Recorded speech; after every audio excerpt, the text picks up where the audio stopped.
বলো সারাদিন কেমন কাটলো তোমাদের? আমি আজকে সকালকে ভিডিও করতে পারিনি, কারণ আমার আজকে দুষ্টুটা চলে গেছে, এর জন্য মনটা খুবই খারাপ ছিল এর জন্য।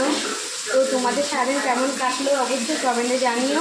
আর দেখো আমার ছেলের বায়না, বিকেলবেলা এখন 6টা বাজে আছে, এখন ছেলের বায়না মেটাতে হচ্ছে, বুঝলে কি? তোমরা বুঝতে পারছো? ছেলের বায়না মেটাতে হচ্ছে এখন। তো কি বায়না মেটাচ্ছি জানো? তো চলো তোমরাও দেখবে। চলো, ছেলের বায়না এখন পাস্তা খাবে, বুঝলে?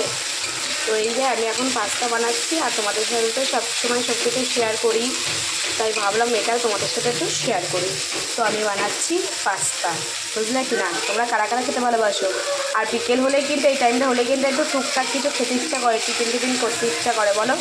তো এর জন্য টিফিন হয়ে গেল। তো চলো, টাটা, ভালো থেকো, সুস্থ থেকো। আর আমার সকল প্রিয় প্রিয় বন্ধুদের, বান্ধবীদের সবাইকে গুড ইভিনিং।